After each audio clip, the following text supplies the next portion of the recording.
نحمده ونصلي على رسوله الكريم اما بعد فاعوذ بالله من الشيطان الرجيم بسم الله الرحمن الرحيم رب اشرح لي صدري ويسر لي امري واحلل عقدة من لساني يفقهوا قولي۔ قرآن پاک میں اللہ سبحانہ وتعالی کا ارشاد ہے، یا ایھا الذین آمنوا اصبروا وصابروا، اے لوگو جو ایمان لائے ہو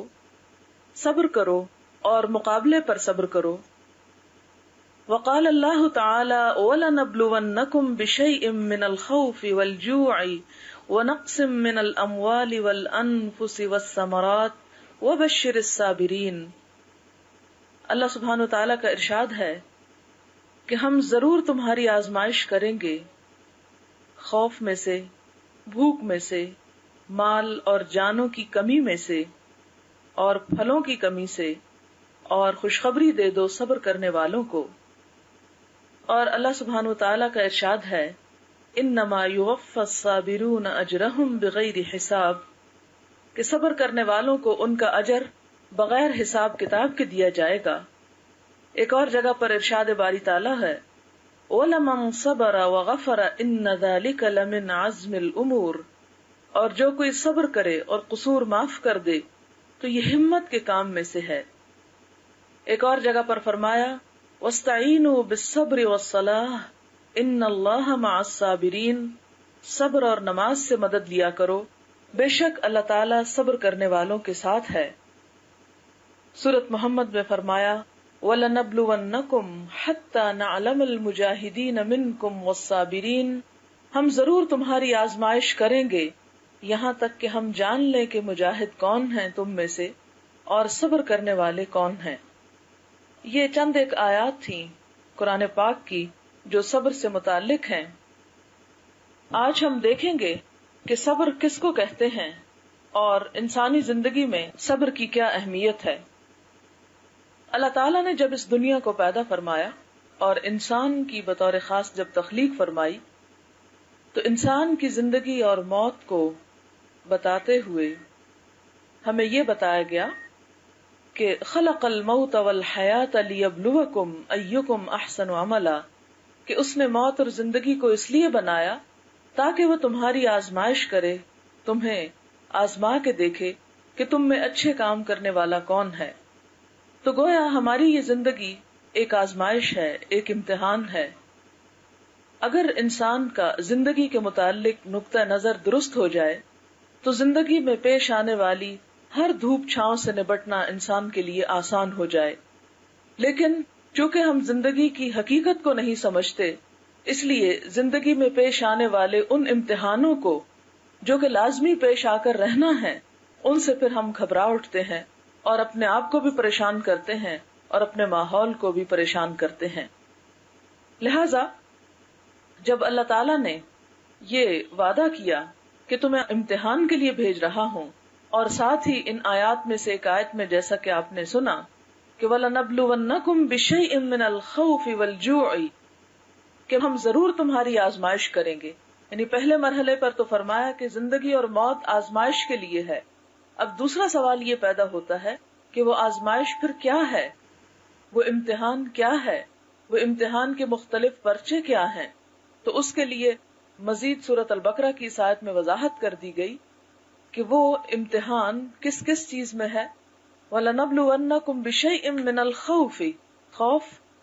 خوف جو کسی بھی چیز کا ہو سکتا ہے، وَالْجُوعِ، اور بھوک، وَنَقْصٍ مِّنَ الْأَمْوَالِ وَالْأَنفُسِ وَالثَّمَرَاتِ، مال، جان اور پھلوں کی کمی۔ اور ان تمام چیزوں کی کمی اور ان تمام چیزوں میں نقصان جو ہے وہ اللہ تعالی کی طرف سے لکھ دیا گیا ہے کہ کوئی بندہ ایسا نہیں جسے ان میں سے کسی چیز میں سے آزمائش کا سامنا نہ کرنا پڑے۔ اور پھر یہ فرما دیا گیا کہ خوشخبری ہے صبر کرنے والوں کے لیے۔ گویا جو انسان بھی دنیا میں آیا ہے وہ ہو نہیں سکتا کہ ان آزمائشوں میں سے کسی آزمائش میں سے گزرے نہ۔ اور یہاں پر اگرچہ یہ لفظ استعمال ہوئے ہیں، جیسے خوف کا لفظ استعمال ہوا ہے یا بھوک کا ہوا ہے، جو ہمارے ہاں بہت معروف لفظ ہیں، لیکن اس کے ساتھ ہی مال اور جانوں اور پھلوں کی کمی کا خاص طور پر ذکر کیا گیا، تو پھلوں سے مراد نہ صرف یہ کہ کھیتی باڑی ہے، بلکہ اس سے مراد انسان کی اولاد بھی ہے۔ تو یہاں پر ان سب چیزوں میں نقصان کی بات کی گئی۔ نقص کا معنی ہے کمی یا خرابی یا بالکل ہی اس چیز کا ختم ہو جانا، یعنی انسانوں کو اس زندگی میں ان مختلف چیزوں کی، یعنی خاص طور پر جس کی طرف اشارہ کیا گیا کہ مال اور جان، مال کی کمی سے مراد یہ ہے کہ انسان کو جو رزق اور روزی دی گئی اس میں کمی بیشی کا ہونا، اور جانوں سے مراد یہ ہے کہ انسان کبھی بیمار ہو جائے، کیونکہ نقص سے مراد اگر خرابی بھی لی جائے نقصان کے علاوہ، تو اس سے مراد یہ بھی ہو سکتا ہے کہ انسان کبھی صحت مند ہے تو کبھی بیمار ہے، اور وقت کے ساتھ ساتھ انسان کی جو قوتیں ہیں اور صلاحیتیں ہیں اور اس کے جو جسمانی قوت ہے اس میں کمی کا واقع ہونا، اس کی طرف بھی اشارہ ہے۔ اور پھلوں سے کمی سے مراد انسان کو جو کچھ اللہ تعالیٰ نے مختلف چیزوں کی شکل میں نعمتیں اور ثمرات عطا کیے ہیں، ان کی کمی کی طرف یہاں پر اشارہ ہے۔ اب یہ ہے کہ اللہ تعالیٰ نے پہلے سے ہمیں وارن کر دیا کہ ایسا ہوگا، اس کے لیے اپنے آپ کو تیار رکھو، اس لیے کہ دنیا میں یہی تو تم سے دیکھا جا رہا ہے کہ جب اللہ تعالیٰ کوئی نعمت تمہیں عطا کرے تو تمہارا طرز عمل کیا ہوتا ہے، اور اگر وہ تم سے نعمت کو لے لیں یا اس میں کوئی کمی بیشی کریں تو اس وقت تمہارا طرز عمل کیا ہوتا ہے۔ اب آپ دیکھیں کہ اللہ تعالیٰ کی یہ دراصل رحمت ہی ہے کہ اس نے پہلے درجے پر ہمیں انفارم کر دیا۔ اس کے بعد اگلا سٹیپ یہ ہے کہ جب ایسا ہو جائے تو پھر انسان کا طرز عمل کیا ہو۔ ہم دیکھیں کہ دو طرز عمل انسان اختیار کر سکتا ہے۔ ایک تو یہ ہے کہ اس پریشانی کے اظہار کا ایسا طریقہ انسان اختیار کرے کہ جس کے اظہار کے بعد انسان کو پہلے نقصان کے ساتھ ایک نقصان اور اٹھانا پڑ جائے، یا پھر کئی اور نقصان اٹھانے پڑ جائیں، اور اس طریقے سے پچھلے نقصان کی کوئی تلافی بھی نہ ہو۔ مثلاً آپ دیکھیں کہ اگر خدا نخواستہ کسی کے جان میں کوئی کمی ہو گئی ہے، یعنی اولاد میں سے کوئی ختم ہو گیا ہے یا عزیز قریب رشتہ داروں میں سے، ایسے موقع پر انسان کا بعض اوقات بڑا شدید امتحان ہو جاتا ہے،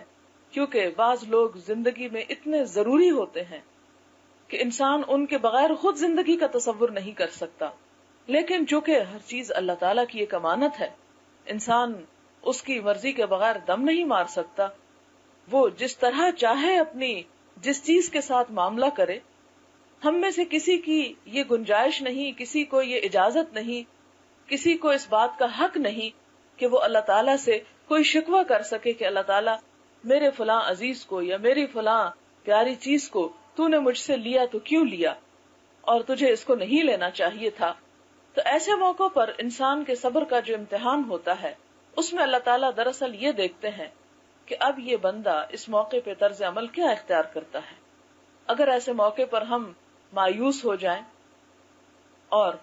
ایسا واویلا اور شکوہ شروع کریں یا اس قسم کا نوحہ اور رونا پیٹنا شروع کریں کہ جس کے نتیجے میں کچھ بھی فائدہ نہ ہو، اور نہ تو مرنے والے کو کوئی فائدہ ہو، نہ ہماری اپنی ذات کو کوئی فائدہ ہو، یا رونے دھونے کا وہ طرز عمل یا غم منانے کا یا سوگ منانے کا وہ سلسلہ اور وہ طریقہ اختیار کر لیں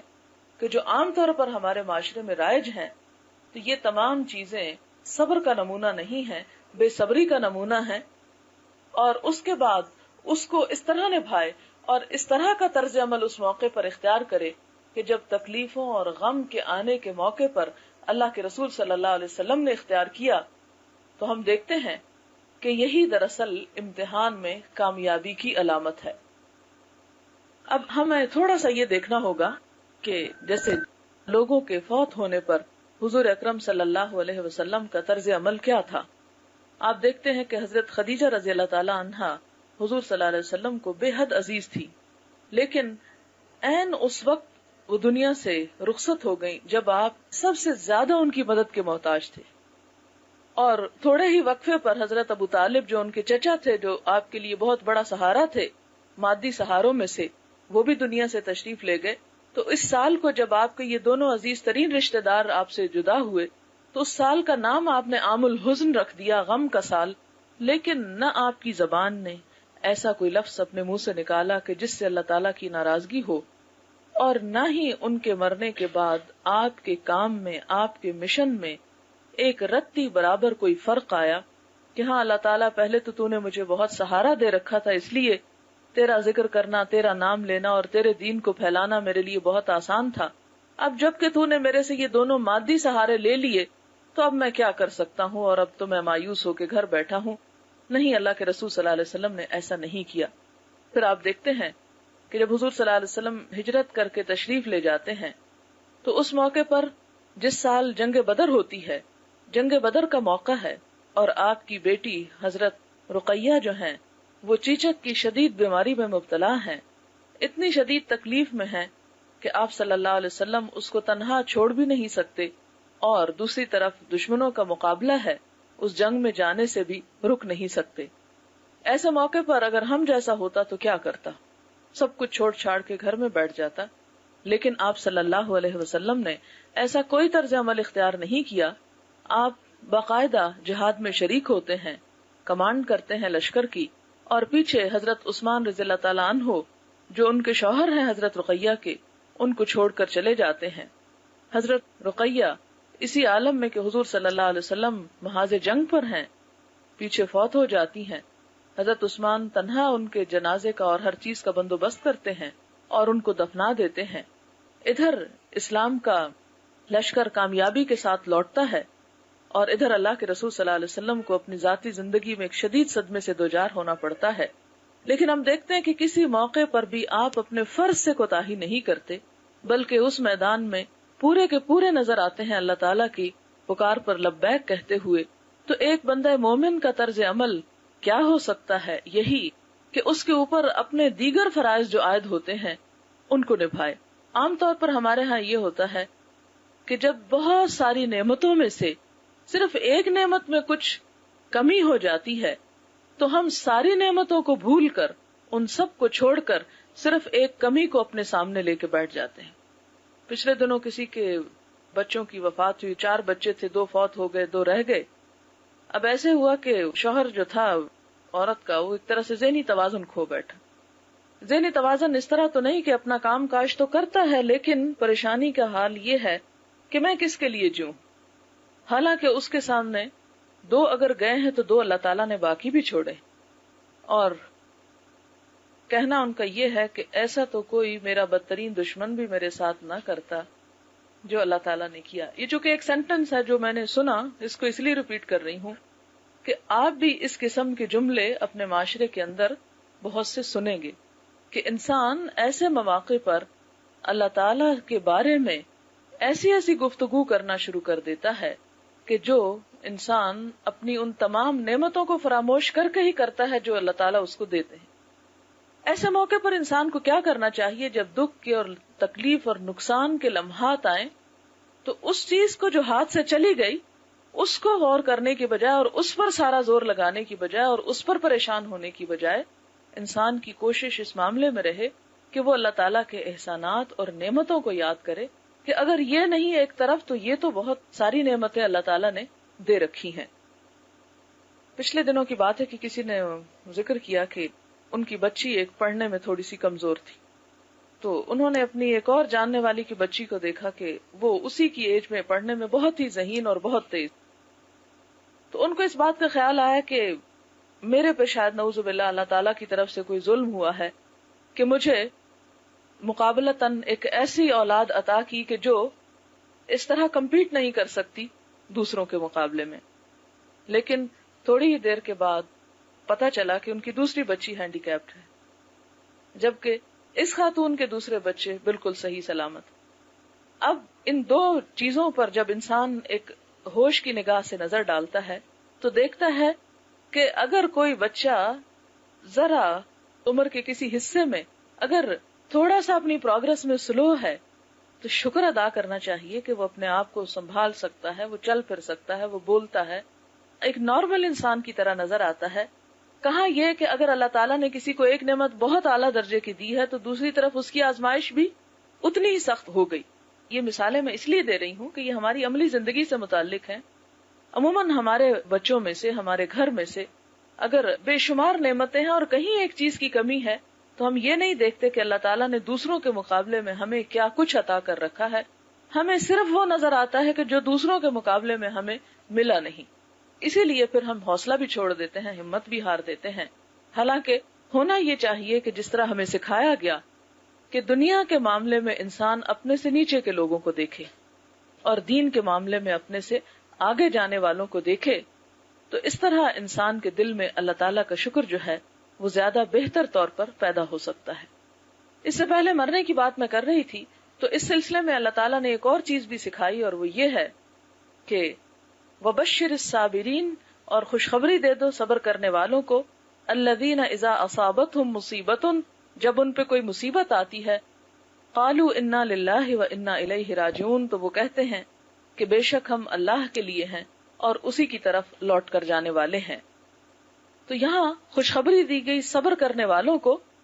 جن کا دل جو ہے وہ اللہ تعالیٰ کے شکر کی طرف جمع ہوا ہوتا ہے, اور ان کی زبان پر یہ کلمات ہوتے ہیں کہ ہم بھی تو اللہ ہی کے ہیں اور یہ سب کچھ اللہ کی امانت ہے.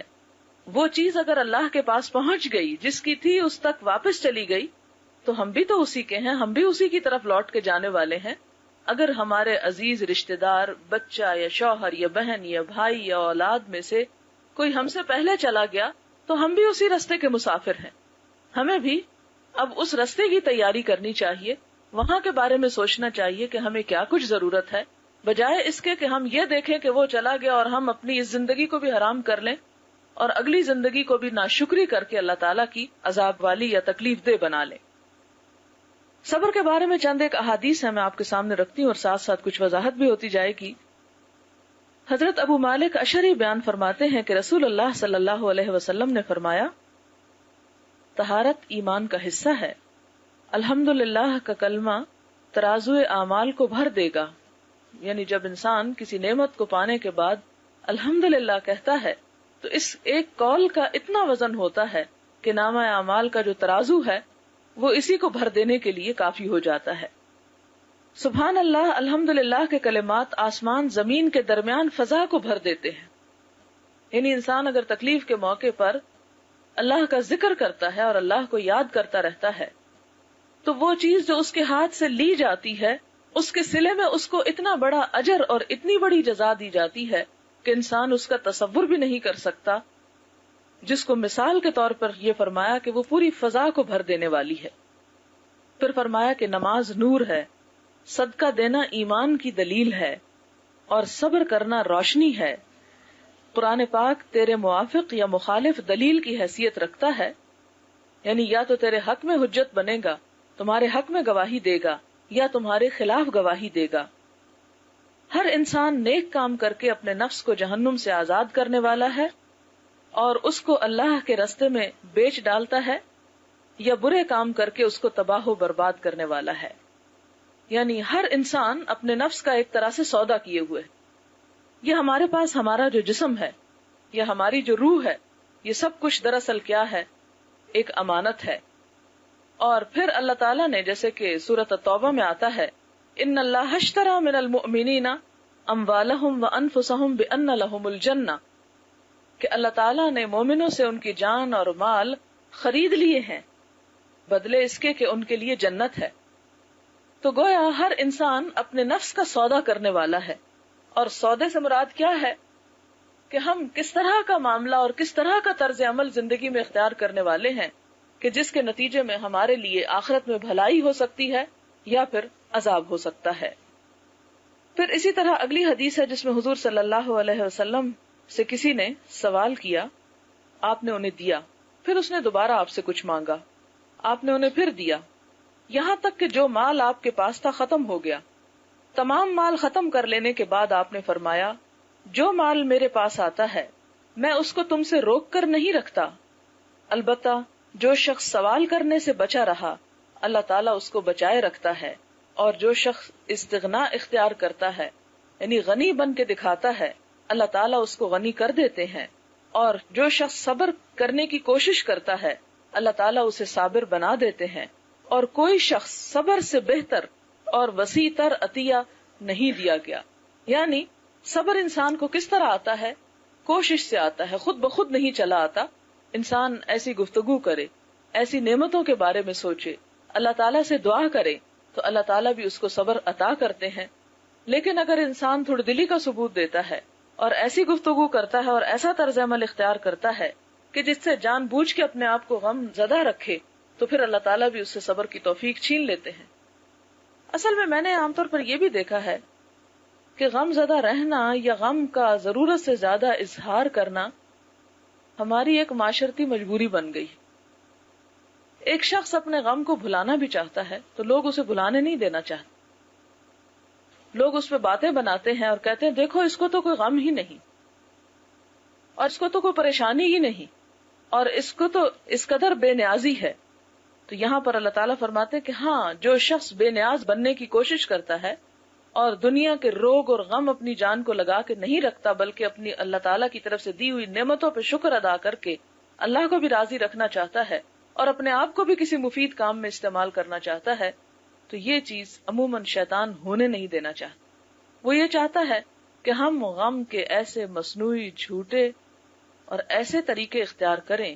کہ جس کی وجہ سے لوگوں کی نظر میں ہمارا مقام بنے اور لوگ یہ کہہ سکیں کہ فلاں نے تو بڑا زبردست غم منایا ہے اور بہت ہی غم کرنے والا اور اپنے عزیزوں اور رشتہ داروں کے پیچھے رونے والا اور ان کا بہت ہی خیر خواہ اور ہمدرد ہوتا ہے۔ کئی ایسے واقعات بھی آپ کے سامنے آئے ہوں گے زندگی میں، آپ نے دیکھا ہوگا میاں بیوی ہیں یا بہن بھائی ہیں یا اولاد والدین ہیں، زندگی میں ایک دوسرے کی شکل نہیں دیکھنا چاہتے، زندگی میں سارا وقت نوک جھونک ہوتی رہتی ہے، لڑائی جھگڑا ہوتا رہتا ہے، ایک دوسرے کے وجود کو گوارا نہیں کرتے، لیکن صرف دنیا کو دکھانے کے لیے غم کے اظہار کے ایسے ایسے طریقے اختیار کیے جاتے ہیں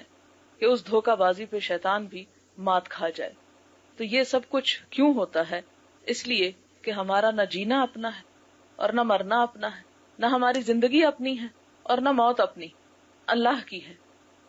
حالانکہ ہمیں تو یہ حکم دیا گیا تھا قل ان صلاتی ونسکی ومحیایا ومماتی للہ رب العالمین لا شریک لہ وبذالک امرت وانا اول المسلمین، کہہ دیجئے کہ میری زندگی اور میری موت اور میرا جینا اور میرا مرنا اور میری نماز اور میری قربانی سب اللہ رب العالمین کے لیے ہے جس کا کوئی شریک نہیں۔ آپ دیکھیں کہ ہماری شادی بیاہ کی رسمیں وہ سراسر دکھاوا اور جھوٹ اور فریب پر مبنی،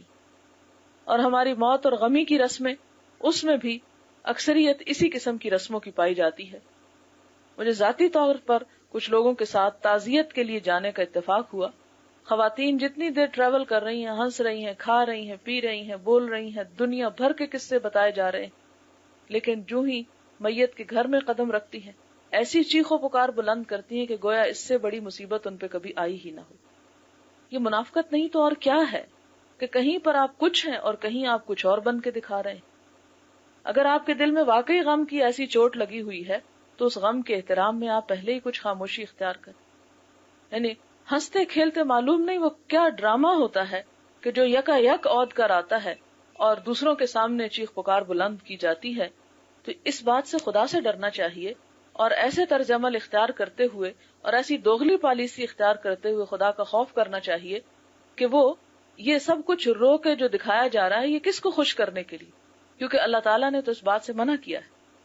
آپ کو معلوم ہوگا کہ ایک دفعہ حضور صلی اللہ علیہ وسلم نے عورتوں کے رونے پیٹنے اور بین کرنے کی آوازیں سنی تو آپ نے کہا کہ ان کو منع کرو، اس لیے کہ یہ چیز جاہلیت میں سے ہے، اور میت کے پیچھے بلند آواز سے رونا اور بین کرنا جو ہے یہ آپ نے فرمایا کہ جس نے اپنا گریبان پھاڑا اور اپنے چہرے کو پیٹا وہ ہم میں سے نہیں۔ یعنی غم کا ایسا طریقہ جو غیر انسانی ہو اس کو اختیار کرنے سے اسلام نے منع کیا۔ اور ایک اور موقع پر جب آپ نے عورتوں کو منع کیا اور وہ باز نہ آئی تو آپ نے کہا کہ جاؤ ان کے منہ پہ مٹی پھینکو، کہ یہ کس قسم کی حرکات اختیار کرنے والی ہیں، یہ انسانی تہذیب کے دائرے سے باہر ہیں۔ لیکن اس کا یہ مطلب نہیں کہ انسان کو رونے سے منع کیا گیا ہے۔ آپ صلی اللہ علیہ وسلم کی گود میں آپ کا ایک نواسا تھا جو اس وقت موت اور زندگی کی کشمکش میں تھا، اور ایک اور موقع پر آپ کا بیٹا تھا ابراہیم علیہ السلام، تو آپ صلی اللہ علیہ وسلم کی آنکھوں میں آنسو تھے اور آپ غم کا اظہار کر رہے تھے۔ اس پر صحابہ کرام نے بڑے تعجب کا اظہار کیا کہ اللہ کے رسول صلی اللہ علیہ وسلم آپ بھی روتے ہیں؟ آپ نے فرمایا ہاں، دل غم زدہ ہے، آنکھ آنسو بہاتی ہے، لیکن زبان سے کوئی ایسا کلمہ نہیں نکلے گا جو اللہ تعالیٰ کو ناراض کرنے والا ہو۔ یعنی کوئی ایسا طرز عمل کہ جس سے خدا کی ناراضگی. اب دیکھیں کہ ایسے موقعوں پر آپ شاید اس بات کو مائنڈ بھی کریں کہ میں بہت ہی کھلی باتیں کر رہی ہوں اور ایسی چیزوں کو سامنے لا رہی ہوں کہ آپ کہیں کہ شاید یہ بہت سنگ دل ہے اور اس کو تو کسی چیز کا غم نہیں ہوتا. اللہ تعالیٰ نے ہر انسان کے دل میں غم کے جذبات رکھے ہیں اور انسان کو مختلف چیزوں پر غم بھی ہوتا ہے، لیکن اسی چیز کا نام تو انسانیت ہے اور اسی چیز کا نام تو اسلامیت ہے کہ انسان اپنے طرز عمل میں وہ طریقہ اختیار نہ کرے کہ جو انسانیت کے دائرے سے باہر ہو اور پھر اسلام کے دائرے سے باہر ہو. اگر ہمیں اللہ تعالیٰ کی مرضی پر چلنا ہے تو تب بھی ہمیں وہ طریقہ اختیار کرنا ہوگا غم میں بھی جو اللہ کے رسول صلی اللہ علیہ وسلم نے اختیار کیا. آپ سے بڑھ کر اگر ہم کوئی طریقہ اختیار کرتے ہیں تو یہ نہیں کہ ہم کوئی آپ سے بڑھ کر غم کے منانے والے یا غم کا اظہار کرنے والے ہیں. اور اگر ہم آنسو تک نہیں بہاتے اور سنگ دلی کی علامت ہے تو اسے بھی ملامت کیا گیا، اسے بھی اپریشیٹ نہیں کیا گیا. تو ایک اعتدال کی راہ جس کو حضور صلی اللہ علیہ وسلم نے فرمایا کہ خیر الامور اوسطھا، بہترین طریقہ جو ہے یا بہترین کام جو ہے کاموں میں سے وہ درمیانہ روی ہے. تو غم کے اظہار میں بھی لوگوں کا دکھاوا جہاں پر بھی آئے کہ آپ اس لیے رو رہے ہیں کہ دوسرے آپ کو دیکھ کے کہیں گے کہ اس کو کس قدر غم تھا، تو فوراً ہی اپنے آپ پر سے ایسی کیفیت کو ہٹا دیں کہ جس میں ریاکاری کا شائبہ پایا جاتا ہو. اور اسی طرح اگر رونا نہیں آ رہا تو اللہ تعالیٰ سے دعا کریں کہ اللہ تعالیٰ آپ کے دل کو نرم کرے. صرف اس لیے مصنوعی رونا اور مصنوعی قسم کے طرز عمل اختیار کرنے سے بچیں کہ جس میں پھر دکھاوے کا شائبہ پایا جاتا ہو. اس لیے کہ ریاکاری جو ہے نہ خوشی کے موقع پر، نہ شادی بیاہ کے موقع پر اور نہ غم کے موقع پر کہیں پر بھی اس کی کوئی گنجائش نہیں نکلتی کہ انسان اندر سے کچھ ہو اور باہر اس کا کچھ اور اظہار کرتا پھرے. پھر اسی طرح ایک اور حدیث ہے، حضور صلی اللہ علیہ وسلم نے فرمایا کہ مومن کا معاملہ بھی کتنا اچھا ہے، اگر اسے خوشی پہنچتی ہے تو اس پر وہ شکر ادا کرتا ہے اور یہ چیز اس کے اجر کو بڑھانے کا سبب بنتی ہے، اور اگر اسے غم اور تکلیف پہنچتی ہے تو اس پر وہ صبر کرتا ہے اور اس پر بھی اس کے درجات جو ہیں وہ بلند ہوتے ہیں. اور فرمایا کہ یہ حال مومن کے علاوہ کسی اور کو نصیب نہیں کہ خوشی کا موقع بھی اس کے درجات میں اضافے کا سبب اور غم کا موقع بھی اس کے درجات میں اضافے کا سبب. پھر اسی طرح حضور صلی اللہ علیہ وسلم کی بیماری جب شدت اختیار کر گئی اور آپ پر غشی کے دورے پڑنے لگے، یعنی بے ہوشی کے دورے پڑنے لگے، تو حضرت فاطمہ رضی اللہ تعالی عنہا بیماری کی شدت دیکھ کر بول اٹھی، ہائے میرے ابا جان کس قدر کربناک ہیں. یہ سن کر آپ صلی اللہ علیہ وسلم نے فرمایا، آج کے بعد تیرے ابا کو کچھ تکلیف نہیں ہوگی. جب آپ صلی اللہ علیہ وسلم فوت ہو گئے تو حضرت فاطمہ نے روتے ہوئے کہا کہ اے ابا جان، آپ نے اپنے پروردگار کے بلاوے کو قبول فرما لیا. اے ابا جان، جنت الفردوس آپ کا مقام ہے. اے ابا جان، ہم جبریل کو آپ کی موت کی خبر دیتے ہیں کہ اب وہ آئیں گے تو آپ کو نہیں پائیں گے جو وہی لے کر آتے تھے. یعنی اصل میں اشارہ ہے کہ وہی کا آنا بند ہو گیا. آپ کے مدفون ہونے کے بعد حضرت فاطمہ تعجب کے عالم میں صحابہ کرام سے کہتی ہیں کہ تم نے رسول اللہ صلی اللہ علیہ وسلم پر مٹی ڈالنے کو گوارا کیسے کر لیا؟ تمہارے دلوں نے اس بات کو کیسے پسند کیا کہ تم اپنے ہاتھوں سے اپنے سب سے پیاری ہستی کو اور اپنی سب سے محبوب ہستی کو مٹی کے نیچے دبا کے آ جاؤ؟ تو یہ غم کے اظہار کا ایک طریقہ تھا، لیکن کہیں بھی ایسی کوئی کیفیت نہیں ملتی کہ جس میں کسی قسم کی بدتمیزی یا کسی قسم کا اللہ تعالیٰ سے ایسا گلا شکوہ کہ جو ایک انسان کے انسانیت اور اسلام کے خلاف ہو، وہ نہیں ملتا. حضرت اسامہ بن زید رسول اللہ صلی اللہ علیہ وسلم کے محبوب غلام اور محبوب کے بیٹے، یعنی زید حضور صلی اللہ علیہ وسلم کے بہت پیارے بیٹے تھے، یعنی منہ بولے بیٹے. وہ بیان کرتے ہیں کہ رسول اللہ صلی اللہ علیہ وسلم کی ایک بیٹی نے آپ کی طرف پیغام بھیجا کہ میرا بیٹا نزع کے عالم میں ہے، آپ تشریف لائیں. آپ نے سلام کے بعد پیغام بھیجا، جو کچھ اس نے ہم سے لے لیا وہ اسی کا تھا اور جو کچھ اس نے ہم کو عطا کیا وہ بھی اسی کا ہے. خدا کے ہاں ہر چیز کا وقت مقرر ہے، بس صبر کرنا چاہیے اور ثواب ڈھونڈنا چاہیے. اب دیکھیں کہ ہم میں سے اگر کوئی یہ بات کہے تو کہیں گے تو اس سے ظالم تو بڑھ کے کوئی ہے ہی نہیں کہ جو اس موقع پہ صرف نصیحتیں کر رہے ہیں اور آ کے ہماری مدد نہیں کر رہے. بیٹی نے دوبارہ قسم دے کے پیغام بھیجا کہ آپ ضرور تشریف لائیں. اس پر آپ جانے کے لیے تیار ہو گئے اور آپ کے ساتھ سعد بن عبادہ، معاذ بن جبل، ابی بن کعب، زید بن ثابت اور دوسرے صحابہ بھی تھے. بچے کو اٹھا کر آپ کی خدمت میں پیش کیا گیا. آپ نے بچے کو اپنی گود میں اٹھا لیا بچے کی جان کنی کی حالت کو دیکھ کر آپ کی آنکھوں سے آنسو جاری ہو گئے۔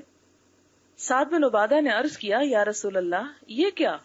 یعنی آپ بھی رو رہے ہیں؟ فرمایا، یہ رحمت ہے، اللہ تعالیٰ نے اپنے بندوں کے دلوں میں اس کو ودیت فرمایا ہے۔ اور ایک روایت میں ہے، اپنے بندوں میں سے جس کے دل میں چاہتا ہے اللہ تعالیٰ بھی اپنے ان بندوں کو اپنی رحمت سے نوازتا ہے جو لوگوں پر رحم کرتے ہیں۔ یعنی رونا رحمت کی علامت ہے۔ ہم دیکھتے ہیں کہ صبر ہی کے بارے میں آپ صلی اللہ علیہ وسلم نے ایک عورت کے پاس سے جب گزر رہے تھے تو فرمایا، وہ عورت قبر کے پاس رو رہی تھی، بہت چیخ پکار کر رہی ہوگی۔ آپ نے فرمایا، اللہ سے ڈر اور صبر اختیار کر۔ عورت بولی، جاؤ اپنا کام کرو، آپ کو مجھ جیسی مصیبت کا سامنا نہیں ہوا۔ عورت نے آپ کو پہچانا نہیں تھا۔ اس سے کہا گیا کہ یہ تو نبی صلی اللہ علیہ وسلم تھے اور تم نے اس قسم کی زبان استعمال کی۔ وہ شرمندہ ہو کر آپ کے مکان پر آئی، وہاں کوئی دربان موجود نہ تھا۔ آپ سے معذرت کرتے ہوئے کہا کہ میں نے آپ کو پہچانا نہیں تھا۔ آپ نے فرمایا کہ صبر تو پہلی چوٹ پر ہوتا ہے، اب تم باتیں کر چکی ہو، مجھے بھی برا بھلا اور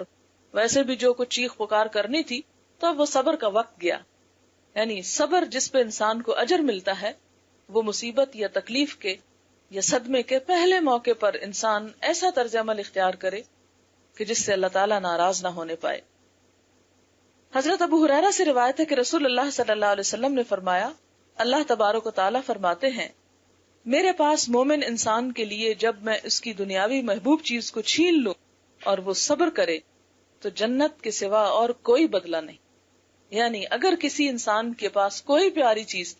جس سے وہ محبت رکھتا تھا، جس سے وہ بہت چاہت رکھتا تھا، جو اسے بہت عزیز تھی، کوئی بھی ہو سکتی ہے، مال و دولت ہو سکتا ہے، کوئی انسان ہو سکتا ہے، کوئی اور ایسی چیز ہو سکتی ہے کہ جسے انسان اپنے لیے ناگزیر سمجھتا ہو، فرمایا کہ جب وہ اسے لے لیتا ہے اللہ تعالیٰ اور بندہ اس پہ صبر کر جاتا ہے تو اللہ تعالیٰ کے پاس جب وہ بندہ پہنچے گا تو اسے جنت کے سوا اور کوئی بدلہ نہیں ملے گا، یعنی اس کی جزا بعین ہی جنت ہے۔ اسی طرح حضرت عائشہ سے روایت ہے کہ انہوں نے حضور صلی اللہ علیہ وسلم سے طاعون کے متعلق دریافت کیا۔ آپ نے ان کو بتایا کہ طاعون عذاب الہی تھا، جن لوگوں پر چاہتا تھا اسے مسلط کر دیتا تھا۔ آپ نے دیکھا ہوگا کہ پچھلے سال انڈیا میں طاعون کی بیماری پھیلی تھی اور سورت کے علاقے سے اس کی ابتدا ہوئی تھی، اور آپ کو یہ بھی شاید معلوم ہو، اخباروں میں آپ نے پڑھا ہوگا کہ یہ وہ علاقہ تھا جہاں مسلمانوں پر بہت ظلم و ستم ہوئے، ان کو نمازیں پڑھنے سے روکا گیا، ان کی مسجدوں کو برباد کیا گیا اور ان کے دین کی شدید قسم کی توہین کی گئی تھی۔ اور دنیا میں جبکہ اس وقت طاعون ایک طرح سے بالکل ختم ہو چکا ہے، وہ بیماری جو ہے یکا یک پھر وہ وبا پھوٹ پڑی۔ اس موقع پر ہندوؤں کو جب یہ احساس ہوا کہ یہ ایک عذاب کی شکل ہے جو ہم پہ آئی ہے، تو ایک اخبار میں نے پڑھا کہ انہوں نے مسلمانوں کو کرائے پر لا لا کے دریاں اور لاؤڈ سپیکر اور جگہ بنا کر دی کہ وہ اپنے جمعے اور نماز جو ہے وہ جاری رکھیں، اور باقاعدہ ان سے معافی مانگی، کیونکہ یہ ایک عذاب الہی کی شکل تھی جو ان پر آئی۔ تو یہاں پر بھی اللہ تعالیٰ فرماتے ہیں کہ یہ عذاب کی ایک شکل تھی، جن لوگوں پہ اللہ تعالیٰ چاہتا اسے مسلط کر دیتا۔ اب اللہ تعالیٰ نے اس کو ایمانداروں کے لیے رحمت بنا دیا ہے، یعنی گناہگاروں کے لیے عذاب ہے، لیکن بعض اوقات انسان سوچتا ہے کہ فلاں شخص تو بڑا نیک تھا، اس پہ کیوں مصیبت آ گئی، اور وہ دوسروں سے بعض اوقات چھپتا چھپاتا پھرتا ہے کہ لوگ میرے بارے میں بری رائے قائم کریں گے کہ اگر اتنا ہی اچھا تھا تو اس پہ مصیبت تو نہیں آنی چاہیے تھی یا اس پہ تکلیف نہیں آنی چاہیے تھی۔ تو فرمایا کہ یہ اسی بیماری کو جو گناہگاروں کے لیے عذاب ہے، ایمانداروں کے لیے رحمت۔ پس جو مومن انسان طاعون کی بیماری میں مبتلا ہو جائے وہ صبر اور طلب ثواب کی نیت سے اپنے شہر ہی میں رہے، یعنی وہاں سے نہ نکلے تاکہ وہ جراثیم جو ہے وہ دوسرے علاقوں میں نہ پھیلیں، اور اس بات پر یقین کر لے کہ اللہ نے جو لکھ دیا ہے وہ پہنچ کر رہے گا، تو اس کو شہید کے برابر ثواب ملے گا۔ یعنی اگر انسان ایسے موقع پر جبکہ اس کے پاس کوئی اور صورت نہ ہو، اللہ تعالیٰ کے فیصلے کا وہ پابند رہے، اللہ تعالیٰ کی نافرمانی کی کوئی کام نہ کرے، تو ایسی صورت میں آنے والی تکلیف بھی انسان کے لیے باعث رحمت ہوتی ہے۔ جہاں تک تکلیف اور مصیبت اور عذاب کسی چیز کے آنے کا تعلق ہے، تو آپ دیکھیں کہ دنیا میں جتنے زیادہ نیک انسان گزرے ان پہ آزمائشیں بھی اتنی ہی بڑی گزریں۔ اس کے بارے میں حضور صلی اللہ علیہ وسلم نے فرمایا کہ جب اللہ تعالیٰ کسی قوم سے محبت کرتا ہے تو ان کو آزما لیتا ہے، انہیں کسی آزمائش میں ڈال دیتا ہے. جو اللہ کی آزمائش پر صبر و رضا کا مظاہرہ کرتے ہیں اللہ تعالیٰ ان سے راضی ہو جاتا ہے، اور جو اس کی بھیجی ہوئی آزمائش پر بے صبری کا مظاہرہ کرتے ہیں اور اللہ تعالیٰ سے ناراض ہوتے ہیں تو اللہ تعالیٰ بھی ان سے ناراض ہو جاتا ہے. تو صبر دراصل ایک ایسا امتحان ہوتا ہے، یہ مصیبت ایک ایسا امتحان ہوتی ہے جو انسان کے درجات کو بلند کرنے کے لیے آتی ہے. آپ دیکھیں کہ آپ نے بہت سی جماعتیں پاس کی ہوں گی، پہلی جماعت سے لے کے جہاں جہاں تک آپ نے پڑھا تو آپ نے دیکھا ہوگا کہ ہر امتحان ایک مصیبت تھی. کوئی بھی طالب علم خواہ وہ پہلی جماعت کا امتحان کیوں نہ دے، کبھی خوشی سے امتحان نہیں دیتا. ہر شخص امتحان سے بھاگتا ہے اور اسے پریشان ہوتا ہے. لیکن آپ دیکھیں کہ یہ بھی نہیں ہوتا کہ امتحان کے بغیر پھر انسان کوئی ڈگری حاصل کر سکے یا اگلے درجے میں منتقل ہو سکے. تو انسان کو اگلا درجہ پانے کے لیے ایک تکلیف سے گزرنا ہی پڑتا ہے. اسی طرح آپ دیکھیں کہ بچے کا حصول ماں کے لیے کتنی خوشی کی بات ہوتی ہے، لیکن اس خوشی سے حاصل کرنے سے پہلے ماں کتنے کرب اور تکلیف اور مصیبت اور پریشانی سے گزرتی ہے. وہی کر سکتا ہے کہ جو ان سب چیزوں کو گزار چکا ہو. لیکن اگر کوئی شخص یہ کہے کہ یہ سب تکلیفیں تو میں نہیں گزار سکتا لیکن وہ خوشی چاہتا ہوں جو اللہ تعالیٰ دینا چاہے تو ویسے بھی شاید دے دے، تو آپ دیکھیں کہ اللہ تعالیٰ نے وہ قانون ہی ایسا کوئی نہیں بنایا کہ اس کے بغیر کچھ خوشی نصیب ہو سکے. آپ دیکھیں کہ بعض لوگ بچوں کے نہ ہونے کی صورت میں بچے اڈاپٹ کر لیتے ہیں. ٹھیک ہے وہ بچے بھی بڑے پیارے ہوتے ہیں، لیکن وہ بچہ جو تکلیف کے بعد اور مشکل مرحلے کے بعد انسان کو نصیب ہوتا ہے اس کی قدر ہی کچھ اور ہوتی ہے. پھر اسی طرح ہم دیکھتے ہیں کہ حضور صلی اللہ علیہ وسلم نے فرمایا کہ جب اللہ تعالیٰ کسی انسان کو اس کی دو پیاری چیزوں میں مبتلا کر دے، یعنی اس کی آنکھیں جاتی رہیں، بینائی جاتی رہے، نابینا ہو جائے انسان، اور اس پر وہ صبر کر لے، یعنی اللہ تعالیٰ سے شکوہ نہ کرے، ناراض نہ ہو، تو اللہ تعالیٰ فرماتے ہیں کہ ان کے عوض میں اس کو جنت عطا کروں گا. یہ بخاری کی روایت ہے. اسی طرح ایک اور حدیث میں آتا ہے کہ حضرت عطا بن ابی رباح بیان کرتے ہیں کہ مجھے عبداللہ بن عباس نے کہا کہ میں تجھے جنت کی حقدار عورت نہ دکھاؤں، یعنی میں دکھاؤں دنیا میں ایک عورت جس سے جنت میں جانا ہے. تو ظاہر ہے کہ اگر ہمیں کوئی کہے تو ہم تو بہت ہی شوق سے دیکھیں کہ واقعی ہمیں بھی پتا چلے کہ اس کا کیا عمل ہے. تو انہوں نے کہا کہ ضرور دکھائیے. اس نے کہا کہ یہ سیاہ فام عورت، کالی کلوٹی عورت حضور صلی اللہ علیہ وسلم کی خدمت میں آ کے کہنے لگی کہ مجھے مرگی کا دورہ پڑتا ہے اور میرے شرمگاہ سے کپڑا ہٹ جاتا ہے تو مجھے پتہ ہی نہیں چلتا اس بے ہوشی میں. آپ میرے لیے اللہ تعالیٰ سے دعا کیجئے کہ اللہ تعالیٰ مجھے صحت عطا کرے. آپ نے فرمایا اگر تو صبر کر سکے تو اس کا ثواب جنت ہے، اور اگر تو چاہے تو میں اس کے لیے تیری صحت کی دعا کر سکتا ہوں. اس نے کہا میں صبر کرتی ہوں لیکن میرے لیے دعا کریں کہ میری بے پردگی نہ ہو. آپ نے دعا فرمائی اور اس کے بعد اس کی بے پردگی تو نہ ہوئی، لیکن اس عورت نے ایک اتنی بڑی بیماری کو صرف اس لیے قبول کر لیا، اس لیے اللہ کا فیصلہ سمجھ کر اس پہ راضی ہو گئی کہ اس مشکل کے عوض میں اللہ کے ہاں جنت ملے گی. حضرت عبداللہ بن مسعود بیان کرتے ہیں، کہتے ہیں کہ گویا کہ میں رسول اللہ صلی اللہ علیہ وسلم کو دیکھ رہا ہوں. آپ انبیاء کرام سے ایک پیغمبر کے بارے میں فرما رہے تھے کہ اس کو اس کی قوم نے اس قدر مارا کہ اس کو لہو لہان کر لیا. یعنی ایک نبی کو اس کی قوم نے اتنا مارا کہ لہو لہان کر دیا. وہ اپنے چہرے سے خون پوچھ رہے تھے اور کہہ رہے تھے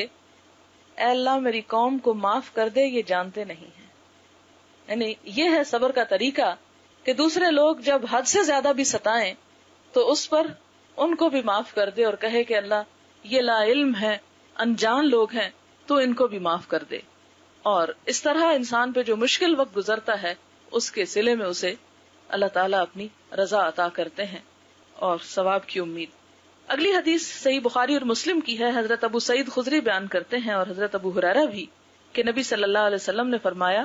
مسلمان کو جو بھی تھکان، بیماری، غم، تکلیف، حتیٰ کہ کانٹا لگنے سے جو پریشانی ہوتی ہے اس کے بدلے میں اس کے صغیرہ گناہ معاف ہو جاتے ہیں. یعنی چھوٹے چھوٹے گناہ جو ہوتے ہیں وہ ان کا ازالہ سارا دن ہوتا رہتا ہے چھوٹی چھوٹی تکلیفوں کے ساتھ، لہذا انسان کو ان پر پریشان نہیں ہونا چاہیے. ایک اور حدیث میں ہے، حضرت عبداللہ بن مسعود فرماتے ہیں کہ میں نبی صلی اللہ علیہ وسلم کی خدمت میں حاضر ہوا. آپ بخار میں مبتلا تھے میں نے عرض کیا یا رسول اللہ آپ تو شدید بخار میں مبتلا ہیں. فرمایا ہاں مجھے تمہارے 2 آدمیوں کے برابر بخار ہوتا ہے، یعنی جو تم میں سے ایک کو ہوتا ہے اتنا 2 لوگوں کو ہو تو وہ مجھے ایک کو ہوتا ہے.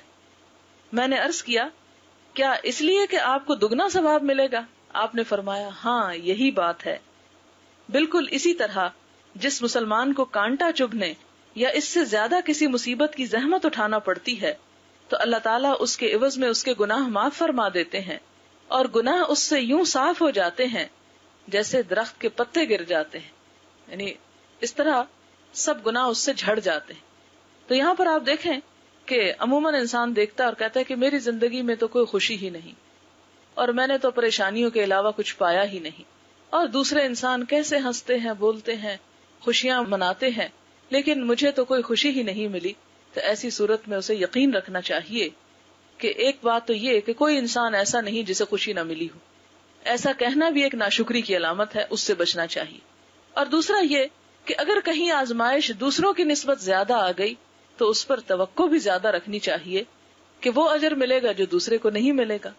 اور دنیا میں ملنے والی خوشیاں تو سب عارضی ہیں، اور صبر کر کے ہمیشہ کی پائیدار خوشی جو ہے وہ حاصل کرنا ہی دراصل انسان کی کامیابی کی علامت ہے. اسی طرح حضور صلی اللہ علیہ وسلم نے فرمایا کہ من یرد اللہ بہ خیرا یصب منہ، جس کے ساتھ اللہ بھلائی کا ارادہ فرماتے ہیں اس کو مصیبت میں گرفتار رکھتے ہیں. یعنی ایک سے نکلتا ہے تو کسی اور میں پڑ جاتا ہے، اس سے فارغ ہوتا ہے تو کسی اور میں پڑ جاتا ہے. تو یہ دراصل اللہ تعالیٰ کی نظر کرم ایک طرح سے ہوتی ہے کہ اسے آزما آزما کر سونا بناتا چلا جاتا ہے اور اپنے قریب سے قریب تر کرتا چلا جاتا ہے. لیکن اس کا یہ مطلب نہیں کہ انسان آزمائشیں مانگے، آزمائش کبھی مانگنی نہیں چاہیے، لیکن اگر آ جائے تو انسان کو اس پر صبر کر کے زیادہ سے زیادہ اجر کمانا چاہیے. حضرت انس بیان کرتے ہیں کہ رسول اللہ صلی اللہ علیہ وسلم نے فرمایا کسی تکلیف کے آنے پر کوئی شخص موت کی آرزو نہ کرے، موت نہ مانگے. اگر اس سے کوئی چارہ نہ ہو تو یہ کلمات کہے اللہم احینی ما کانت الحیات خیرا لی وتوفنی ما اذا کانت الوفات خیرا لی، کہ اللہ مجھے اس وقت تک زندہ رکھنا جب تک کہ زندگی میرے حق میں بہتر ہے، اور اس وقت مجھے موت دے دینا جب کہ فوت ہونا میرے حق میں بہتر ہو. لیکن پھر بھی یہ نہیں کہا گیا کہ کوئی شخص موت کی تمنا کرے کہ اس سے تو بہتر ہے میں مر ہی جاؤں. نہیں، یہ نہیں کہنا چاہیے. حضرت خباب بن ارت بیان کرتے ہیں کہ ہم نے رسول اللہ صلی اللہ علیہ وسلم سے کفار کی ایذا رسانیوں کا شکوہ کیا. آپ کعبہ کے سائے میں ایک چادر کو تکیہ بنا کر لیٹے ہوئے تھے. ہم نے عرض کیا آپ ہمارے لیے غلبے کی دعا کیوں نہیں کرتے کہ اللہ تعالیٰ ہمیں کفار پہ غلبہ عطا کرے. آپ نے فرمایا تم سے پہلے بعض لوگوں کا حال یہ ہوتا کہ ان میں سے ان کو پکڑ لیا جاتا، پھر گڑھا کھودا جاتا، اس میں ان کو گاڑ دیا جاتا جیسے کوئی درخت گڑا ہوتا ہے زمین میں، پھر اس کے سر پہ آرا چلایا جاتا، اس کے 2 ٹکڑے کر دیے جاتے، اور بعض کو لوہے کی کنگھیوں سے اس کے گوشت کو نوچا جاتا حتیٰ کہ ہڈیاں متاثر ہو جاتی، لیکن اس کے باوجود وہ دین سے روگردانی نہ کرتا. تب دیکھیں کہ پہلی امتوں کے اوپر کس قدر آزمائشیں گزری. لہذا حضور صلی اللہ علیہ وسلم کے ساتھیوں پر جو بہت آزمائشیں گزر رہی تھی، آپ نے یہ نہیں کہا کہ ہاں واقعی تم بڑے مظلوم ہو اور تم پہ بڑا ظلم ہو رہا ہے. آپ نے ان کو ایسی مثال سامنے لا کر دی جس میں بتایا گیا کہ ان سے بڑھ کر بھی آزمائشیں لوگوں پر گزری ہیں. پھر فرمایا خدا کی قسم اللہ تعالیٰ اسلام کی تکمیل کرے گا اور امن کی یہ کیفیت ہوگی کہ ایک سفر کرنے والا صنعاء سے حضر موت تک سفر کرے گا، لیکن وہ صرف خدا سے ڈرتا ہوگا اور اس کے علاوہ کسی اور سے نہ ڈرے گا، اور اپنی بکریوں پر سوائے بھیڑیوں کے کسی چیز کا خوف نہ رکھے گا، لیکن تم جلد بازی سے کام لے رہے ہو. ایک اور حدیث ہے، حضرت عبداللہ بن مسعود بیان کرتے ہیں کہ جنگ حنین میں حضور صلی اللہ علیہ وسلم نے غنیمتوں کو تقسیم کرتے ہوئے کچھ لوگوں کے ساتھ ترجیحی سلوک اختیار فرمایا. چنانچہ اقرا بن حابس کو 100 اونٹ عطا فرمائے، اویانا بن حسن کو بھی اتنے ہی دیے، اور عرب کے اشراف کے ساتھ ترجیحی سلوک کرتے ہوئے انہیں زیادہ دیا. ایک شخص بول اٹھا اللہ کی قسم یہ تقسیم منصفانہ نہیں، اور نہ ہی اس میں اللہ کی رضا کو ملحوظ خاطر رکھا گیا ہے. یعنی آپ دیکھیں کہ حضور صلی اللہ علیہ وسلم پر بھری محفل میں اس قسم کا اعتراض کہ جو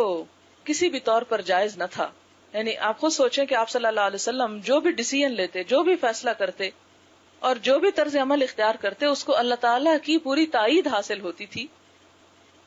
جب یہ بات آپ کو بتائی گئی تو آپ کا چہرہ مبارک سرخ ہو گیا. پھر فرمایا کہ جب اللہ اور اس کا رسول عدل و انصاف نہ کریں گے تو پھر کون انصاف کرے گا. یعنی یہ دراصل ایک طرح سے حضور صلی اللہ علیہ وسلم کی غیبت کی گئی تھی کہ جب آپ نے ایک موقع پر تقسیم کرتے ہوئے کچھ لوگوں کو زیادہ دیا اور کچھ کو کم دیا تو جنہیں کم دیا گیا ان میں سے کسی نے کہا کہ یہ تقسیم انصاف کی نہیں اور اس میں اللہ کی رضا کو ملحوظ نہیں رکھا گیا. یہ بات حضرت عبداللہ بن مسعود نے حضور صلی اللہ علیہ وسلم کو پہنچا دی. جب آپ نے یہ بات سنی تو شدید قسم کا غصہ آیا اور آپ کا رنگ سرخ ہو گیا اور فرمایا کہ جب اللہ اور اس کا رسول انصاف نہ کریں گے تو اور کون کرے گا. لیکن آپ دیکھیں کہ اس غصے کے باوجود آپ نے یہ نہیں فرمایا کہ اس شخص کو لے آؤ یہاں اور میں اس کی گردن اڑا دوں یا اس کو برا بھلا نہیں کہا. اس موقع پر آپ صلی اللہ علیہ وسلم نے صرف اتنا فرمایا کہ اللہ تعالیٰ موسیٰ علیہ السلام پر رحم فرمائے. ان کو اس سے کہیں زیادہ اذیتیں پہنچائی گئیں لیکن انہوں نے صبر کیا اور آپ کی ایسی تکلیف دہ کیفیت دیکھ کر میں نے دل میں کہا کہ اس کے بعد آپ کی خدمت میں اس قسم کی بات نہیں پہنچاؤں گا. یعنی لوگ جو باتیں بناتے ہیں وہ آپ کو نہیں بتاؤں گا اس لیے کہ آپ کو میری اس بات پہنچانے کی وجہ سے بہت تکلیف ہوئی. اس میں ہمیں کیا سبق ملتا ہے؟ ہمیں سبق یہ ملتا ہے کہ حضور صلی اللہ علیہ وسلم نے اپنے اس دکھ کو بھلانے کے لیے حضرت موسیٰ علیہ السلام کا دکھ یاد کر لیا کہ ان کی قوم اس سے بھی زیادہ ستانے والی تھی اور مجھے تو صرف اتنا ہی کہا گیا. ان کے ساتھ تو قرآن پاک میں وہ گائے کا واقعہ آپ دیکھ لیں کہ ایک شخص اللہ کا پیغام لے کر آتا ہے اور لوگ کس طرح اس کا مذاق بناتے ہیں، پھر وہ واپس پلٹتا ہے، پھر وہ آتا ہے، پھر اسی طرح اور بہت سے مواقع پر بنی اسرائیل آپ دیکھیں حضرت موسیٰ علیہ السلام تورات لینے کے لیے گئے تو پیچھے سے بنی اسرائیل نے بچڑے کو معبود بنا لیا. اسی طرح اور بے شمار کام ایسے کہ جب وہ سمندر پار کر کے جا رہے تھے کہیں راستے میں لوگوں کو دیکھا کہ وہ بتوں کی عبادت کر رہے ہیں تو کہنے لگے کہ ہمیں بھی اسی طرح کے الہ بنا دو جس طرح ان لوگوں کے ہیں. تو جگہ جگہ وہ ستانے والی نالائق قوم تھی لیکن حضرت موسیٰ علیہ السلام اتنے ہی زیادہ صبر کرنے والے تھے. تو حضور صلی اللہ علیہ وسلم نے ایسے موقع پر اس بات کو یاد کر لیا. اسی طرح ایک اور حدیث ہے کہ حضور صلی اللہ علیہ وسلم نے فرمایا کہ جب اللہ تعالیٰ اپنے کسی بندے کے ساتھ بھلائی کا ارادہ فرماتا ہے تو دنیا میں ہی اس کو جلدی سزا دے دیتا ہے اور جب کسی بندے کے ساتھ برائی کا ارادہ کرتا ہے تو باوجود اس کے گناہوں کے سزا دینے سے بند رہتا ہے، یعنی دنیا میں سزا نہیں دیتا. تو اس بات سے ڈرنا چاہیے کہ ایک بندہ جو غلط کام بھی کرتا ہو اور پھر دنیا میں اس پر کوئی آزمائش بھی نہ آئے تو ہم کہتے ہیں کتنا خوش قسمت کہ سب کچھ جو کرنا چاہتا ہے کر گزرتا اور پھر بھی دنیا میں خوشحال ہے. لیکن یہ دراصل ایک طرح سے اللہ تعالیٰ کا عذاب ہوتا ہے یہاں تک کہ قیامت کے دن اس کو پوری تکلیف دیتا ہے. نبی صلی اللہ علیہ وسلم نے فرمایا ثواب کی زیادتی تکلیفوں کی زیادتی پر موقوف ہے. بے شک اللہ تعالیٰ جب کسی قوم کو محبوب سمجھتا ہے تو اس کو آزمائشوں میں گرفتار کرتا ہے. بس جو شخص آزمائشوں کے باوجود خوش رہا اس کو اللہ تعالیٰ کی خوشنودی حاصل ہوگی اور جو شخص ناخوش ہوا اللہ تعالیٰ اس سے ناخوش ہو گیا. اور اسی طرح وہ حدیث بھی آپ کو یاد رہے کہ قیامت کے دن جب صبر کرنے والوں کو ان کا بہترین اجر دیا جائے گا تو جو لوگ دنیا میں جنہوں نے صبر نہیں کیا ہوگا یا دنیا میں جن پر کوئی مصیبت نہیں آئی ہوگی وہ تمنا کریں گے کہ اے کاش ہماری جلد کینچیوں سے کاٹ ڈالی جاتی اور ہمیں دنیا میں طرح طرح سے آزمایا جاتا تاکہ آج ہم بھی وہ اجر پاتے کہ جو دوسرے لوگوں کو مل رہا ہے. تو یہ چند باتیں تھی. تو امید ہے کہ یہ بات کافی حد تک واضح ہو چکی ہوگی. صبر کا باب جو ہے وہ کافی طویل ہے تو میں تھوڑا سا وقفہ آپ کو دینا چاہتی ہوں سوالوں کے لیے اسی موضوع سے متعلق. لیکن جی کے متعلق ہے جو کہ ابھی تک ہر شخص جو ہے وہ یہ کہتا ہے کہ مرنے کے وقت اگر ہم قرآن خوانی کر ہی لیتے ہیں تو آپ کو کیا اعتراض ہے کہ بجائے آ کے وہ باتیں کریں کچھ کریں. تو قرآن کی اپنی فضیلت ہے کہ اس کے بعد دعا قبول ہوتی ہے اور 10 نیکیاں بھی ملتی ہیں. تو حرج یعنی اس کو اصل میں بات یہ ہے کہ ہمارے ہاں جو تعزیت کا طریقہ ہے وہ بھی بہت غلط ہے. ہم جب کسی کی تعزیت کے لیے جاتے ہیں تو سارا دن وہیں بیٹھے رہتے ہیں، پھر ہمارا وقت نہیں گزرتا، پھر وقت گزارنے کے لیے ہم نے اور بہت سے کام شروع کر رکھے ہیں. پہلی بات تو یہ ہے کہ صرف ان لوگوں کو قریب رہ جانا چاہیے جو بہت ہی عزیز قریب رشتہ دار ہیں اور جن کا وہاں پر کوئی کام ہو. باقی لوگوں کا کام صرف اتنا ہونا چاہیے کہ آئیں تعزیت کریں اور فوراً اپنے گھروں کو لوٹ جائیں. ان کے اوپر ہجوم نہ کریں، ان کے لیے آزمائش کا سبب نہ بنے، اس لیے کہ بہت سارے لوگوں کو بٹھانے کا انتظام، پھر ان کو کھلانے پلانے کا انتظام، پھر ان کو سلانے کا انتظام اور پھر ان کی بے پناہ دوسری ضروریات کا انتظام. یہ ایک گھر میں جہاں فوتگی ہوئی ہو، جہاں انہیں اپنی جان کا ہوش نہ ہو، جہاں ایک پہلے سے مصیبت آئی ہو، اس کے اوپر مہمان بن کر دوسروں کو اور اذیت دینا جو ہے یہ کچھ درست نہیں. ہاں جو قریب ترین لوگ ہیں، اپنے بہن بھائی ہیں، والدین ہیں، اولاد ہے، قریبی رشتہ دار ہیں، وہ تو ٹھیک ہے، لیکن یہ جس طریقے سے ہمارے ہاں معاملہ کیا جاتا ہے وہ بات درست نہیں ہے. تو کیا طریقہ ہے کہ جب جائیں 5-10 منٹ بیٹھیں یا آدھا گھنٹہ، تو تعزیت کا کیا مطلب ہے اور یہ فاتحہ خوانی کیا چیز ہے، تو کس طرح سے صحیح طریقہ ہے؟ دیکھیں کہ سورۃ الفاتحہ کا آپ سب کو ترجمہ آتا ہوگا، اس لیے کہ نماز میں شامل ہے، تو اس کا ترجمہ تو آپ دیکھ سکتے ہیں. اگر نہیں تو میں آپ کو سنا دیتی ہوں. آپ تصور میں لائیں کہ ایک شخص مرا ہوا ہے، آپ اس کے لیے یہ سورت پڑھ رہے ہیں، اس کو اس سے کیا فائدہ ہوگا کہ سب تعریف اللہ رب العالمین کے لیے ہے جو تمام جہانوں کا پالنے والا ہے، بہت مہربان اور بار بار رحم فرمانے والا، روز جزا کا مالک ہے. اے اللہ ہم تیری ہی بندگی کرتے ہیں، تجھ سے ہی ہم مدد چاہتے ہیں، تو ہمیں سیدھا راستہ دکھا، ان لوگوں کا راستہ جن پر تو نے انعام کیا، نہ ان لوگوں کا جن پہ تیرا غضب ہوا اور نہ جو گمراہ ہوئے. اب یہ تو ایک زندہ انسان کی اپنی ذات کے لیے دعا ہے کہ اللہ تو ہمیں سیدھا راستہ دکھا. مرنے والے کو اب سیدھا راستہ نہیں، بخشش چاہیے. اس موقع پر جو دعا کرنی چاہیے وہ احادیث کی کتابوں میں موجود ہے، لیکن مشکل یہ ہے کہ چونکہ ہمارے پاس وقت نہیں ہوتا اس لیے ہم یہ دعائیں یاد نہیں کر پاتے. وہ مسنون دعا جو ہے، وہ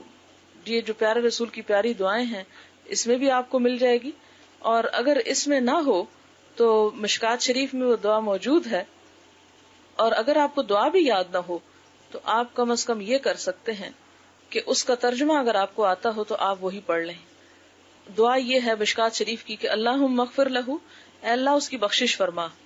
ورحم ہو اس پہ رحم کر یعنی مرنے والے پہ، وعافہ اور اسے عافیت دے یعنی ہر مصیبت سے بچائے رکھ، واعف عنہ اور اس سے درگزر فرما، واکرم نزلہ اور سخاوت کے ساتھ اس کی مہمانی فرما، ووسع مدخلہ اور اس کے داخلے کی جگہ کو کھلا کر دے، واغسلہ بالماء والثلج والبرد اور اس کو دھو ڈال پانی سے اور برف سے اور اولوں سے. یہ ایک انداز ہے کہنے کا نہیں، اچھی طرح صاف کر دے اسے تمام گناہوں سے. وَنَقِّهِ مِنَ الْخَطَايَا اور پاک کر دے اسے خطاؤں سے. كَمَا نَقَّيْتَ الثَّوْبَ الْأَبْيَضَ مِنَ الدَّنَسِ جس طرح تو سفید کپڑے کو میل سے پاک کرتا ہے، اور اس کو بدلے میں دے گھر اس کے گھر سے بہتر، اور گھر کے لوگ اس کے گھر والوں سے بہتر، اور جوڑ اس کے جوڑے سے بہتر، اور داخل کر اسے جنت میں، اور اپنی پناہ میں رکھ اسے قبر کے عذاب سے اور آگ کے عذاب سے. یہ وہ جامع دعا ہے جو مرنے والے کے لیے کی جانی چاہیے. اور اس کے علاوہ جو جنازے کی دعا ہے وہ بھی کی جانی چاہیے. آپ کو معلوم ہوگا کہ ایک صحابی کی وفات پر آپ صلی اللہ علیہ وسلم نے 9 تکبیریں کہیں، یعنی اتنی دعائیں مانگی ان کی. تو اس پر صحابہ کرام نے پوچھا کہ اللہ کے رسول صلی اللہ علیہ وسلم کیا آپ بھول گئے؟ عموماً تو یہ تھا نا 3 دفعہ ہوتا ہے اللہ اکبر اور پھر اللہ اکبر. یہاں تو ہم جنازہ عموماً نہیں دیکھتے، حرم میں آپ نے دیکھا ہوگا جب نماز کے بعد عموماً جنازہ پڑھایا جاتا ہے 2-3 تکبیریں ہوتی ہیں. آپ نے فرمایا کہ ان کا مقام اس سے کہیں بلند تھا کہ ان کے لیے اور بھی تکبیریں کہی جاتی. تو گویا جنازے میں بھی لمبی دعا، اور آپ صلی اللہ علیہ وسلم کا یہ معمول بھی تھا کہ قبر میں دفنانے کے بعد بھی لمبی دعا کیا کرتے تھے. تو گھر کی عورتیں جب میت کو لے جایا جائے تو پیچھے بیٹھ کے کثرت سے دعا کریں، کیونکہ اس وقت مردہ جو ہے وہ دعا کا زیادہ مستحق ہوتا ہے. آپ صلی اللہ علیہ وسلم نے ایک صحابی تھے، ان کو سانپ نے ڈس لیا اور نوجوان تھے، تو لوگوں نے کہا کہ اللہ کے رسول صلی اللہ علیہ وسلم آپ دعا کیجئے کہ اللہ تعالیٰ انہیں زندہ کر دے. آپ نے فرمایا زندہ تو اب نہیں ہو سکتے، اب ان کے لیے دعا کرو. ایک اور جگہ پر آتا ہے کہ آپ صلی اللہ علیہ وسلم نے فرمایا کہ مرنے والا قبر میں ڈوبتے ہوئے فریادی کی طرح ہوتا ہے. جیسے ڈوب رہا ہوتا ہے نا بندہ، فریادیں کرتا ہے، چیختا پکارتا ہے بچاؤ مجھے، نکالو اس گڑھے سے باہر. تو آپ نے فرمایا کہ جب زندہ لوگ جو پیچھے ہوتے ہیں اس کے لیے دعا کرتے ہیں تو وہ دعا جب پہنچتی ہے اس کو تو اسے ہر اس چیز سے زیادہ پیاری ہوتی ہے جو وہ دنیا میں چھوڑ کے آیا ہوتا ہے، ہر چیز سے زیادہ عزیز ہوتی. لہذا مردے کے حق میں زیادہ سے زیادہ دعا، صدقہ خیرات اور ایسے اعمال کرنے چاہیے کہ جس سے اس کو فائدہ ہو سکے. ان کاموں کا کوئی فائدہ نہیں کہ جو ہم رو پیٹ کے اور اپنی ہی باتیں کر کے اور اس کی تعریفیں کر کے صرف وقت پاس کر دیں، تو اس سے زیادہ فائدہ نہیں ہوگا. اگرچہ تعریف کا یہ فائدہ ہوتا ہے اور وہ بھی جھوٹی نہیں کرنی چاہیے، حد میں رہتے ہوئے، کہ جس طرح کے مردے کے بارے میں ریمارکس دیے جائیں فرشتے اس پر اسی طرح آمین کہتے ہیں اور اس کو اس کی جزا ملتی ہے. ہمیں کرنے سے پہلے یہ دیکھنا چاہیے کہ ہم یہ کیوں کر رہے ہیں. سب سے پہلے یہ کہ اگر تو ہم کوئی بھی کام کر رہے ہیں، جیسے ہمارا دنیا کا کام ہے، کپڑے پہننے ہیں، میں یہ جامنی رنگ کے پہنوں یا نیلے پہنوں یا کالے پہنوں، اس کے لیے مجھے کوئی پابند نہیں کیا گیا، کھلی اجازت ہے، مباح ہے، جو چاہے رنگ اٹھا کے پہن لو، جو تم کسی کو جو پسند ہو، روکا نہیں گیا۔ میں کچھ کھانا چاہتی ہوں، چند چیزیں روکی گئیں کہ یہ نہ کھاؤ، باقی میٹھا کھاؤ، نمکین کھاؤ، مرچیں کھاؤ، نہ کھاؤ، کوئی فرق نہیں پڑتا، جو کوئی مرضی کھائے۔ میں دوپہر 12 بجے کھانا چاہتی ہوں یا 1 بجے یا 4 بجے یا 8 بجے، اس سے بھی کوئی فرق نہیں پڑتا۔ لیکن اب میں نماز پڑھنا چاہتی ہوں، تو اب مجھے دیکھنا پڑے گا کس وقت نماز پڑھوں، اب مجھے کپڑے کیسے پہننے چاہیے، اس وقت مجھے دیکھنا پڑے گا کہ میں نے سر ڈھانکا ہوا ہے کہ نہیں، میرا جسم ڈھکا ہوا ہے کہ نہیں، جگہ پاک ہے کہ نہیں، میرا منہ قبلے کی طرف ہے کہ نہیں، ان چیزوں کی مجھے پابندی کرنی پڑے گی۔ اور حضور صلی اللہ علیہ وسلم نے اس کے بارے میں فرمایا کہ سلو کما رأیتمونی اصلی، نماز اس طرح پڑھو جس طرح تم مجھے دیکھتے ہو کہ میں نماز پڑھتا ہوں۔ اسی طرح جب ہم کسی مردے کو غسل دیتے ہیں تو ہمیں اپنی مرضی سے نہیں نہلانا ہوگا، بلکہ یہ دیکھنا ہوگا کہ حضور صلی اللہ علیہ وسلم نے غسل کے بارے میں کیا فرمایا۔ جب ہم اس کو کفن دینے لگیں گے تو ہمیں دیکھنا ہوگا کہ کفن کا طریقہ کیا ہے اسلام میں۔ جب ہم اسے دفنانے لگتے ہیں تو ہمیں دیکھنا ہوگا کہ قبر کا سرانہ کدھر ہو اور پائنتی کدھر ہو، اور مردے کو اس میں کس طرف رکھا جائے گا، اس کا منہ کدھر ہوگا، اس کی پاؤں کدھر ہوں گے، اس کا رخ کس طرف ہوگا چہرے کا، دفناتے ہوئے کیا دعا پڑھنی ہے، اس میں ہمیں دیکھنا پڑے گا کہ اللہ کے رسول صلی اللہ علیہ وسلم نے کیا دعا پڑھی۔ قبر کس طرح بنانی ہے، کچی بنانی ہے کہ پکی بنانی ہے، اس کے بارے میں حضور صلی اللہ علیہ وسلم کی تعلیمات ہمیں بتائی گئی کہ اس طریقے سے قبر بنائی جائے گی۔ پھر اسی طرح اس کے بعد کیا دعائیں پڑھنی ہیں وہ بھی آپ صلی اللہ علیہ وسلم نے پڑھی، وہ بھی سنت کی کتابوں میں ملتی ہیں، اس کو بھی ہم اسی طرح کریں گے جس طرح آپ صلی اللہ علیہ وسلم نے کیا۔ مردے کو دفنانے کے بعد جب ہم گھر آتے ہیں تو اب ہمیں کیا کرنا ہے، اس کے بارے میں بھی اللہ کے رسول صلی اللہ علیہ وسلم نے بڑی وضاحت کے ساتھ ہمیں چیزیں بتا دی۔ ان چیزوں میں، ان طریقوں میں آپ پورا قرآن پاک کھول کے پڑھ لیں، مسنون احادیث کی جو کتابیں ہیں اوتھینٹک، ان کو آپ پڑھ لیں، کہیں کوئی ایسی چیز ہمیں نہیں ملے گی۔ حضور صلی اللہ علیہ وسلم کی زندگی میں آپ کی 2 ازواج مطہرات، ایک حضرت خدیجہ اور ایک حضرت زینب، جن کا وفات آپ کی زندگی میں ہی ہوئی تھی اور کچھ سال، 1.25 سال شادی کے بعد ہو گئی تھی،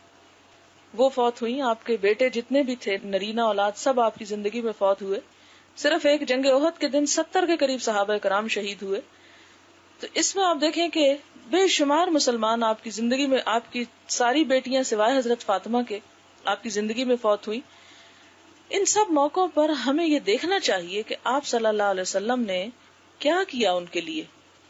ان کے پیچھے کیا پڑھا، ان کے پیچھے کیا صدقہ خیرات کیا، ان کے پیچھے کس طرح کی محفلیں جمائیں، جمعرات کو جمع ہوئے کہ نہیں ہوئے، اس دن کچھ پھل وغیرہ تقسیم ہوئے کہ نہیں ہوئے،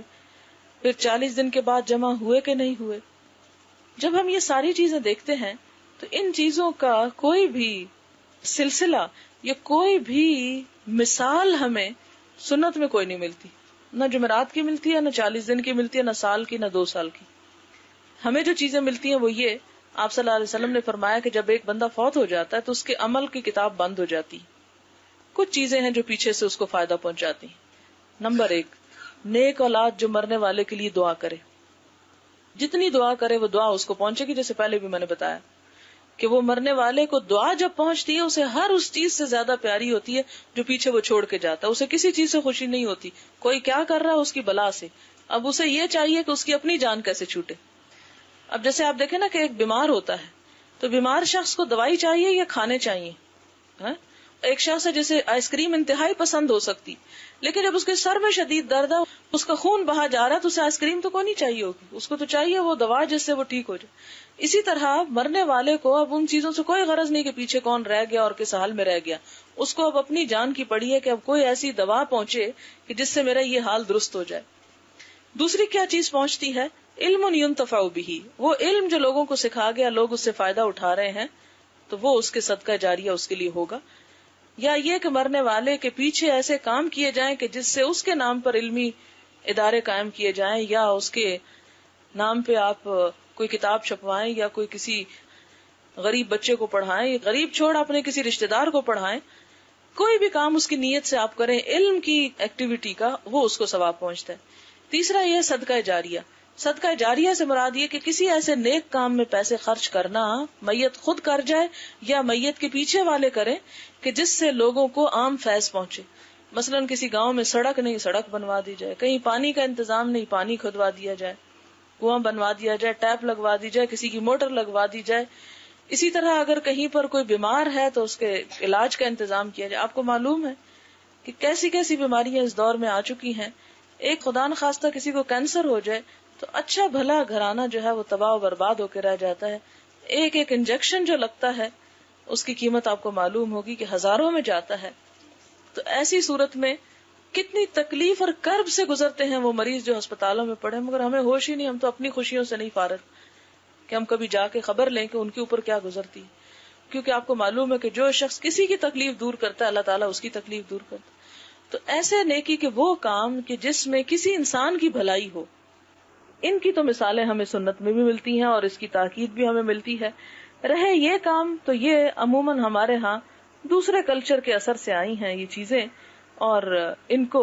اگر سنت کی معیار پہ لا کے دیکھا جائے تو کہیں اس کا کوئی جواز نہیں ملتا کہ ہم سب رشتہ دار اکٹھے ہو جائیں اور ہم مزے مزے کے پھل بیٹھ کے کھائیں اور یہ کہیں کہ اس کا میت کو بڑا ثواب پہنچ رہا ہے.